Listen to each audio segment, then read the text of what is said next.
ನಮಸ್ಕಾರ ಕರ್ನಾಟಕ. ಪದ್ಮಾಸ್ ತಿಂಡಿ ಚಾನೆಲ್ಗೆ ನಿಮ್ಮೆಲ್ಲರಿಗೂ ಸ್ವಾಗತ.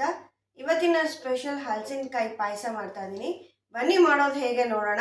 ಅದಕ್ಕಿಂತ ಮುಂಚೆ ನೀವು ನನ್ನ ಚಾನಲ್ನ ಸಬ್ಸ್ಕ್ರೈಬ್ ಆಗಿಲ್ಲ ಅಂದರೆ ಸಬ್ಸ್ಕ್ರೈಬ್ ಮಾಡ್ಕೊಳ್ಳಿ. ನಿಮಗೆ ಈ ವಿಡಿಯೋ ಇಷ್ಟ ಆದಲ್ಲಿ ಲೈಕ್ ಮಾಡಿ, ನಿಮ್ಮ ಅನಿಸಿಕೆಗಳನ್ನು ಕಮೆಂಟ್ ಮುಖಾಂತರ ತಿಳಿಸಿ. ಹಲಸಿನಕಾಯಿನ 2 ಭಾಗ ಮಾಡಿಕೊಂಡು ಅದನ್ನು 1 ನಿಮಿಷ ಇಡಬೇಕು. ಆಗ ಹಾಲೆಲ್ಲ ಆಚೆ ಬಂದಿರುತ್ತೆ.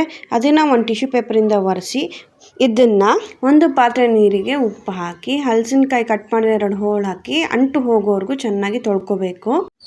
ಮತ್ತು ಒಳ್ಳೆ ನೀರಿಂದ ತೊಳ್ಕೊಬೇಕು. ಅಂಟೆಲ್ಲ ನೀಟಾಗಿ ಹೋಗೋವರೆಗೂ ತೊಳ್ಕೊಬೇಕು. ನಾನು ಸಿಪ್ಪೆ ಸಮೇತ ಹಾಕ್ಕೊಂಡು ಕೂಗಿಸ್ಕೊತಾ ಇದ್ದೀನಿ. ಹೀಗೆ ಮಾಡೋದ್ರಿಂದ ಕಾಯಿನ ಹೆಚ್ಕೊಳ್ಳೋಕ್ಕೆ ತುಂಬ ಸುಲಭವಾಗಿರುತ್ತೆ. ಬೇಗ ಈಸಿಯಾಗಿ ಹೆಚ್ಕೋಬೋದು. ಕುಕ್ಕರ್ನ ಮುಚ್ಚಿ 1 ವಿಷಲ್ ಕೂಗಿಸ್ಕೊತಾ ಇದ್ದೀನಿ.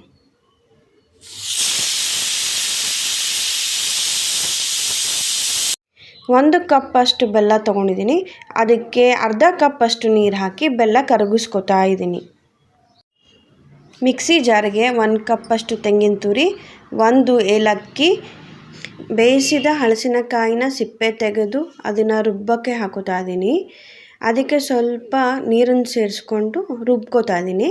ಮಿಕ್ಸಿ ನಂತರ ಸ್ಟವ್ ಮೇಲೆ ಪಾತ್ರೆ ಇಟ್ಟು ಬೆಲ್ಲದ ನೀರನ್ನ ಸೋಸಿಕೊಂಡು ಅದಕ್ಕೆ ರುಬ್ಬಿರೋ ಮಿಶ್ರಣ ಹಾಕಿ ಚೆನ್ನಾಗಿ ಮಿಕ್ಸ್ ಮಾಡ್ಕೋಬೇಕು. ಒಂಚೂರು ಗಂಟಿಲ್ದಂಗೆ ಸೌಟಲ್ಲಿ ಮಿಕ್ಸ್ ಮಾಡ್ಕೋಬೇಕು. ಚೆನ್ನಾಗಿ ಮಿಕ್ಸ್ ಆಯಿತು.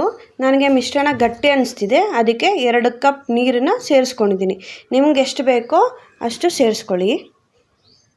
ಅದನ್ನು ಚೆನ್ನಾಗಿ ಮಿಕ್ಸ್ ಮಾಡ್ಕೊಳ್ಳಿ. ಚೆನ್ನಾಗಿ ಕುದ್ದಿದೆ. ಇವಾಗ ಒಂದು ಬಾಣಲೆಗೆ 1 ಸ್ಪೂನ್ ತುಪ್ಪ, ಗೋಡಂಬಿ ದ್ರಾಕ್ಷಿನ ಚೆನ್ನಾಗಿ ಹುರ್ಕೊಂಡಿದ್ದೀನಿ ಬ್ರೌನ್ ಕಲರ್ ಬರೋವರೆಗೂ. ಅದನ್ನು ಪಾಯಸಕ್ಕೆ ಹಾಕಿ ಚೆನ್ನಾಗಿ ಮಿಕ್ಸ್ ಮಾಡ್ಕೊತಾ ಇದ್ದೀನಿ. ಪಾಯಸ ಚೆನ್ನಾಗಿ ಮಿಕ್ಸ್ ಆಗಿದೆ. ಈ ಥಿಕ್ನೆಸ್ ಇದ್ದರೆ ಚೆನ್ನಾಗಿರುತ್ತೆ.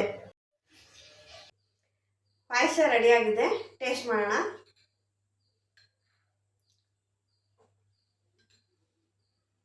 ತುಂಬ ಚೆನ್ನಾಗಿದೆ. ಹಲಸಿನಕಾಯಿ ಫ್ಲೇವರ್ ತುಂಬ ಚೆನ್ನಾಗಿದೆ. ನೀವು ಟ್ರೈ ಮಾಡಿ.